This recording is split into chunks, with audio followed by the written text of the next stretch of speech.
Marvel Snap is a CCG, which was released this year on October 18th.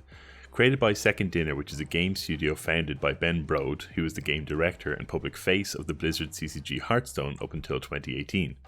Set in the Marvel universe, Marvel Snap is a CCG much like Hearthstone and Soul, but goes a different direction in design. You play cards from a deck of 12 onto the board, which is separated into 3 locations. Each card will grant you power onto that location, and after 6 turns, whoever has the most power on 2 or more locations wins the match. There is one more distinct mechanic, which is the namesake of the game, and that is the snap mechanic. Similar to a game of poker, this mechanic allows players to essentially bet more ranked points during the game if they feel like they're doing well, or, going the other way, concede out of the match, losing only 1 point if things are going badly. This allows the players during the match to influence their own winnings, and also has a cool side effect of introducing bluffing or mind games to the game.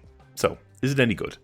Well, you can tell this is made by a studio led by Ben Brode because, as I said in the intro, it's a game with that Hearthstone mentality. For those who don't know, Hearthstone was released in 2014 and made waves by being the quote-unquote accessible CCG. It made a lot of effort to strip away long, complicated cards and introduce mechanics such as a guaranteed energy system, wacky RNG, and shorter game times. Marvel Snap takes that ball and runs with it. The simplification is still there, the guaranteed energy per turn is still there, the games are even shorter, the RNG is wackier, and deck building is easier. There's a lot to admire about Marvel Snap. It's a game made by a team who clearly have thought a lot about the well-worn issues within the CCG space. Point in case, Hearthstone was supposed to be a simple and snappy game. You could play a match in less than 10 minutes, which at the time was pretty much unheard of, but as that game progressed and they printed more and more cards, that started to shift. After a while, cards like Reno Jackson, which healed your hero back to full health, or late game decks like Control Warrior or Freeze Mage started to lengthen the game significantly.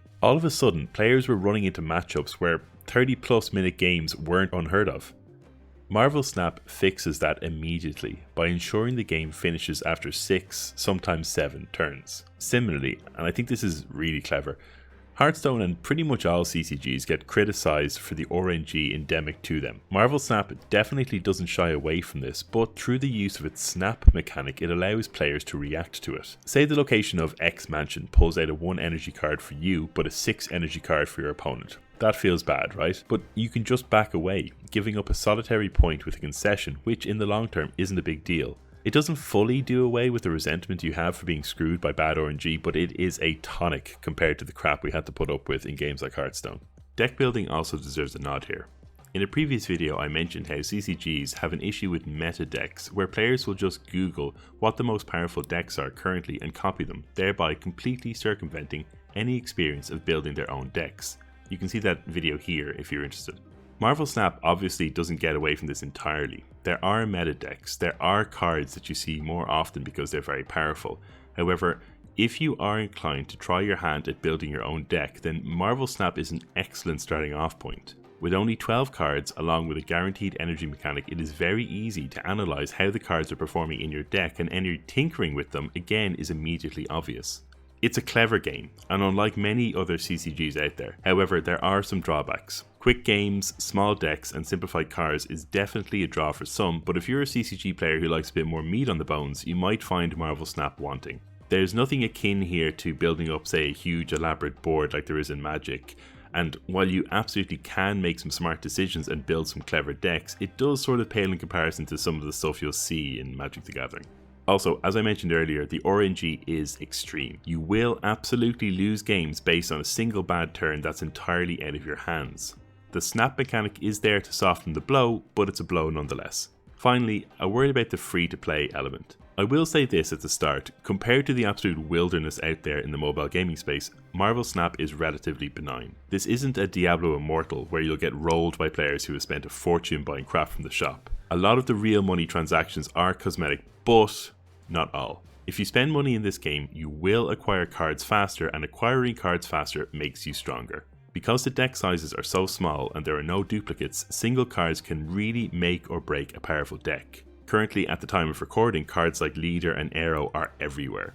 What really clinches this though is that there is no way currently of getting a specific card you want. You either have to get lucky in opening boxes, or there's also a sort of a card of the day system which will randomly spawn a card and you can buy it with tokens. Either way, you need to get lucky when it comes to getting a card you want, and when you're being crushed by strong cards that you don't have, that can feel pretty bad and maybe encourage you to speed things up by spending some cash.